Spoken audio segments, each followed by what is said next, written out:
Well, I think we can both agree that the question in the title is a juicy one. And it definitely triggered something in you and made you think there is something in this video that can help you move forward in your life in a more aligned way. And I fully believe that there is something in this video for you. And that's why you were drawn here. That's why you were called to click on it. Why are you allowing others to dictate your life? And it's something that I've been exploring a lot recently and writing about. So I brought my journal with me today to talk about a few things that have come to my attention about this question and what it really means in our life. It's much deeper than you may have imagined, and there's more to it that can help you understand why you may be allowing other people to dictate your life, and also how to regain authority and agency of your experience and your reality. When I think back on my life, there were many moments where I feel like I allowed other people to tell me who I got to be because I was trying to win their approval and get their permission and to be liked and to be included. And so I started to act and behave in ways that would make them approve of me, even if that meant abandoning who I truly was. And as I really think about it now with much wiser, more mature eyes, it really felt like I was giving these people like the pen to my life. And I was just a character in their story. But I think one of the best ways to live is when you have the pen yourself for your story, you're the author and you're the main character. And maybe there's a moment in your life that you can reflect on where you feel like you were doing something similar. You were behaving in a way to get someone's approval or to get their permission, to be included, to be liked, even at the cost of your own self-expression and your own authenticity. You know, maybe you were applying for a job just to win the approval of your spouse. Or maybe you were acting in a certain way or dressing in a certain way or talking in a certain way to fit into a group. Or maybe you even chose a specific degree to please your parents. And as you think back to that moment, I want you to just know that that's very common. It's a very common place to be. And it's almost as if society has made us think that's what we need to do. And what we're doing in that moment when we're behaving in ways to get people's approval, we're living a life to meet their expectations, or we're living the life those people expect of us, even if that expectation is unspoken. We're doing what we think will make them happy and them content, even if that means not being who we truly want to be. And so we filter all our decisions through permission and approval. And by doing that, we allow other people to dictate our life. And as I've kind of thought about this topic myself more and even reflected on the moments that I've had in my life where I feel like I abandoned my true self to be included or to be approved of, I believe this desire for permission and approval is connected to something much deeper. And that is the truth that I want to talk about in this video. I want to explore, why do we feel the need to live a life that others expect of us? Or why do we feel the need to act in ways to get people's approval? Where does that come from? And before we get started, the reason why I am so passionate about this topic, about getting to a place where we can live life in a way that's true to ourselves, is because of this one thing. There is an author by the name of Bronnie Ware, and she wrote a book called The Top 5 Regrets of the Dying. And at a time of her life, she worked with people who were at the end of their lives. They were the terminally ill. And she had all these conversations with them and talked a lot about the things that they regret as they look back on their life. The top regret of the people at the end of their life was, I wish I had the courage to live a life true to myself, not the life others expect of me. I don't want anyone to have to feel the pain of regret. And so it's my goal to help you get ahead of that regret, the regret of living a life that others expect of you, by understanding why you may do that, and then giving you a protocol that will help you regain authority, regain agency, regain ownership, regain authorship, so you can start to write your own story as the main character and live a life that's true to yourself. So the first thing I want to talk about is you might be allowing other people to dictate your life because you believe permission and approval are required for survival. You think that in order to be happy, in order to be content, to be fulfilled, you need to make other people happy at the cost of your own happiness. And one thing I want to make clear is I'm not saying put yourself in a place where no one accepts you, because I think, belonging is a really important part of life and society. And belonging is this idea where you feel like you are a part of something, like a group or an organization or an association, an online community, and you feel like it's where you belong. It's where you're in alignment with your type of people and you can be yourself. But when you're living through this lens of permission and approval, you're not in a sense of belonging, you're in a sense of fitting in. There's a big difference between belonging and fitting in. Belonging is being somewhere that is aligned with your authenticity. Fitting in is when you change who you are to fit into a group or a mold, to match what that group stands for, even if you don't stand for it. But you do that because you want the permission and approval. And I've talked about this a lot online, and I've had a lot of people say, well, if I'm not living to be approved, no one will ever accept me. There are 8 billion people in this world, and I guarantee you that by being yourself, you will find your people. You will attract the people who align with you based off of energetics and frequencies.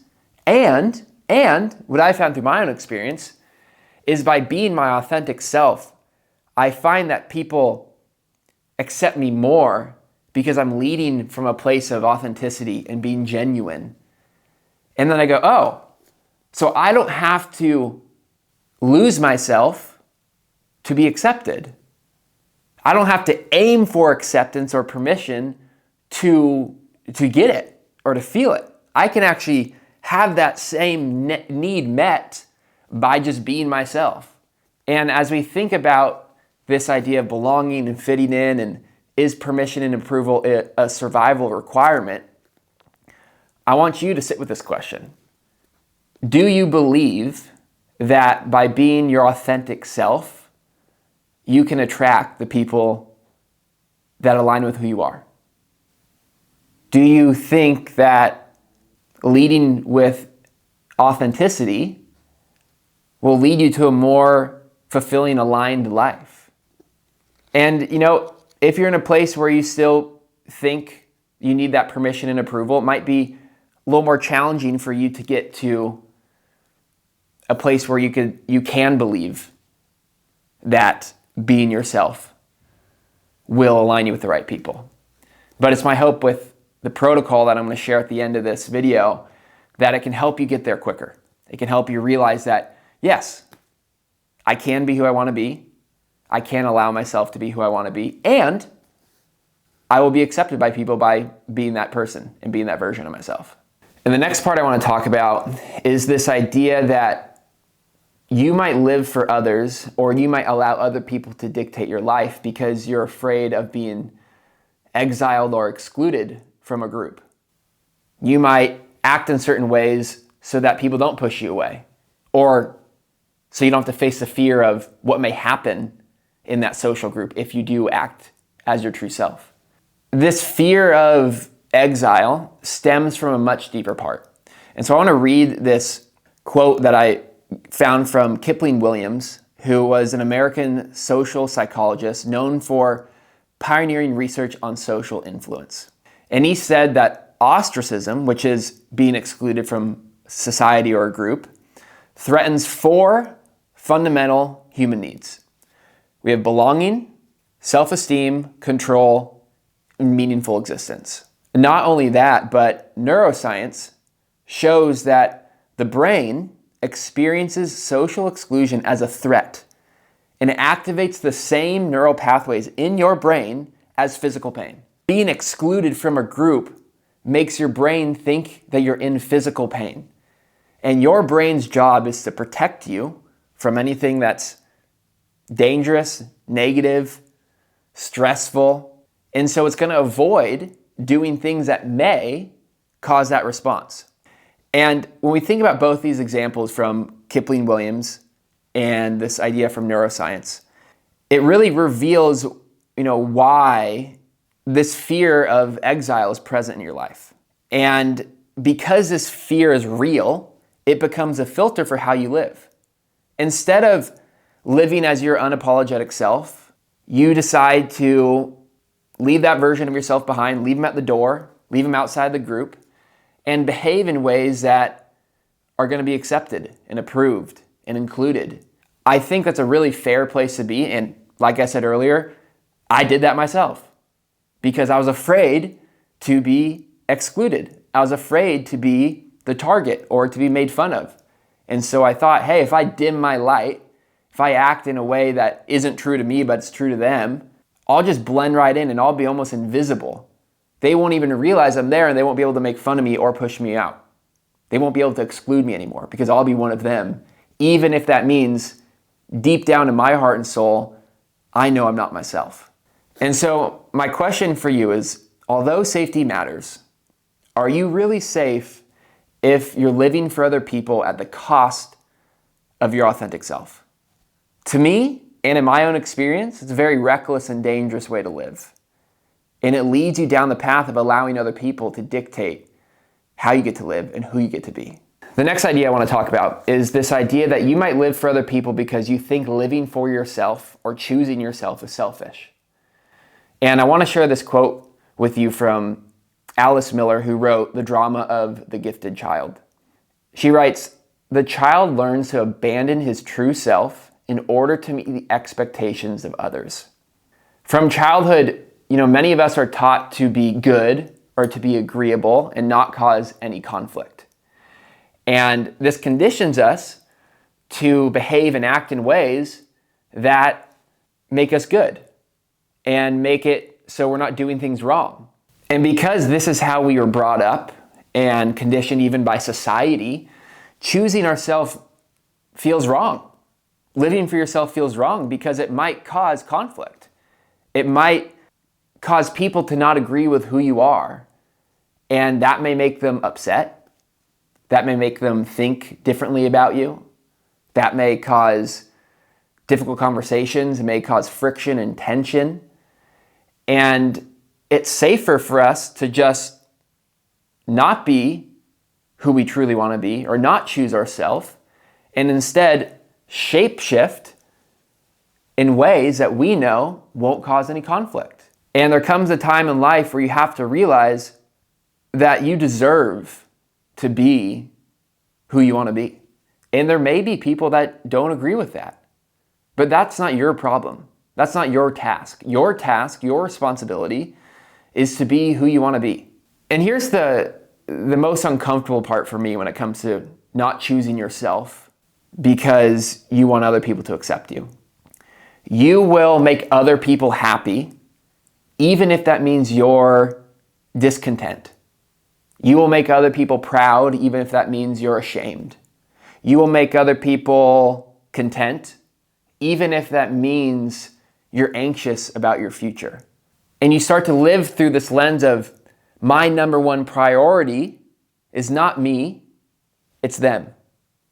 And it's pleasing them, and it's impressing them, and it's making them happy, even if that makes me suffer beneath the surface. It's like you're willing to put up with this quiet suffering that continues to compound and grow in emotional weight for the sake of somebody else's expectations. And I just don't believe that is the way that we're going to live a full life. I don't believe that's the way we're going to live a life that doesn't feel like we're shrinking ourselves. And I truly believe, although difficult because we may have been conditioned, one of the best things you can do for yourself is realizing that choosing yourself is not selfish. It is the right thing to do. So the next idea I want to talk about is this idea that you don't know the life that you want to live because you gave up your agency years ago.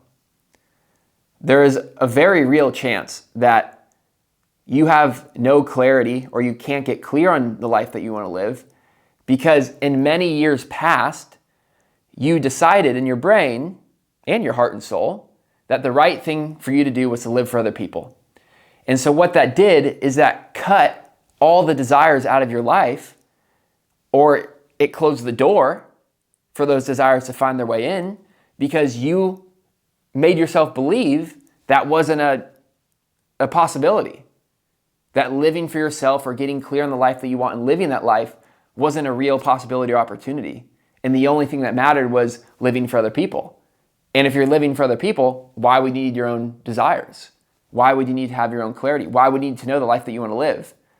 Because you're just going to live the life that they expect of you. Just like I was saying earlier about going to a specific college, getting a degree because of your parents, applying for a specific job because of your spouse, and behaving in certain ways to be accepted by different groups of people.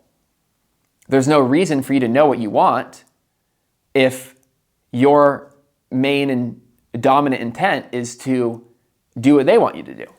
And so it makes sense why you might not have clarity. But we need to start unraveling that so you can get clarity and you can start to have expectations for yourself and desires for yourself so you can mute the people that have these expectations. I mean, the truth is their expectations aren't going away, and I'm not saying they're gonna. People will always have expectations of you. But when your expectations of yourself are rooted deep enough and your clarity is clear enough, their noise isn't going to make it into your life because you're going to be so steadfast and driven on what you want to do and who you want to be that it's not going to matter what they think. And the more you get on that path, it becomes harder and harder for those expectations to knock you off course. So I just want you to take a moment and ask yourself these two questions. Have I lost touch with desire altogether? And does it feel like someone else is running my life? Just think about this for a second. I know if you asked me that question about 10 years ago or a little bit more when I was in college, for sure, I had no idea what I wanted. I had no idea who I wanted to be. And it felt like I was living for other people, and it felt like they kind of were running my life, even if they weren't doing it directly. It was like this it was indirect control that I was giving to them. And when you do that, you disregard who you want to be to please other people, and you build a life that you don't feel at home in. You start to feel like you're in this foreign place. It's like you're staying in a house that you've never been in before, but you're supposed to know everything about the house, and you don't know your way around. And you feel lost, and you feel confused, and things feel foggy. And my goal with the protocol that's going to be at the end of this video is to help you start to rejuvenate and revive that desire in your life, because it's just energy, like desire, clarity. It's just energy. It's things that we can go out and excavate and find for ourselves, but we have to lead with intention and truly want it to happen for ourselves. I truly believe that you can step into the driver's seat of your own life. Even if you're at a place right now where you're like, desire is on empty, not here, and everyone else is running my life. I believe that you can get to a place where you can spark the motivation to find the desire, and then start to live a life that feels true to you. And the last idea I want to share is this.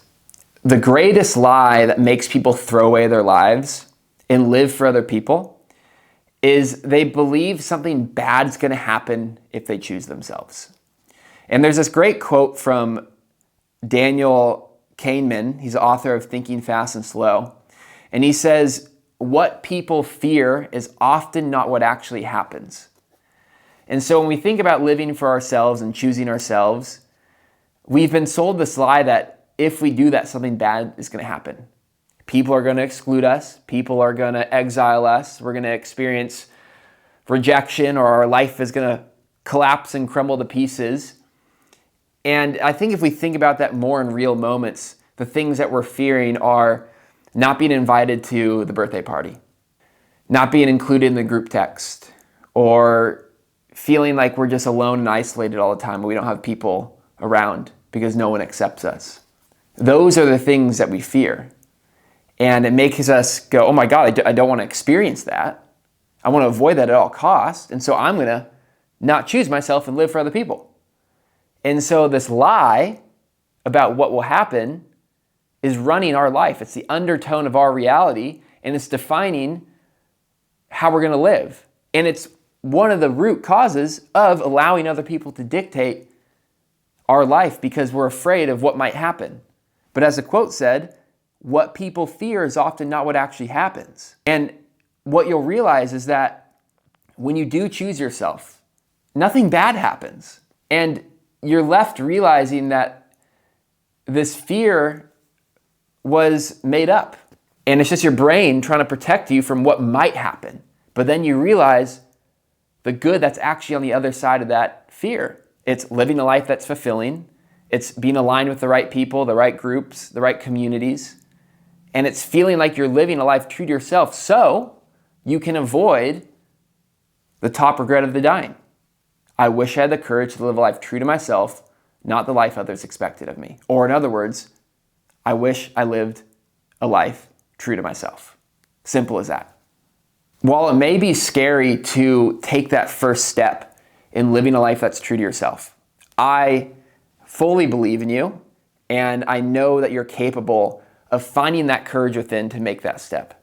And I'm almost certain that when you do that, you will look back on your life some point in the future, and you will think to yourself, living for myself was the greatest choice I ever made. It didn't hurt me. It didn't punish me. In fact, it lifted me up to exactly where I belong. So the protocol. This protocol will help make sure that you don't throw away your life and that you'll stop allowing others to dictate who you get to be and the life that you get to live. There are 5 different parts to the protocol. Locate yourself, expose expectations, define desire, name refusals, and reclaim authority. Reclaim, reclaim. I don't know, both the same. Those are the 5 parts. I'm going to put it in the description below so you can download it for free. That way you can have this protocol to reclaim your authority, regain your agency, and not throw your life away. And start choosing yourself. So hit the link in the description, completely free. And it is my hope that this protocol helps you build an incredibly wonderful and fulfilling life. That you will be able to reflect on at the end of your life and be like, I did it. I had the courage. I had the courage to live a life that was true to myself. I've done what I can. I can't force you to change or make you do things differently. And so the choice to live a life true to yourself is now up to you. I honestly cannot wait to see what you create.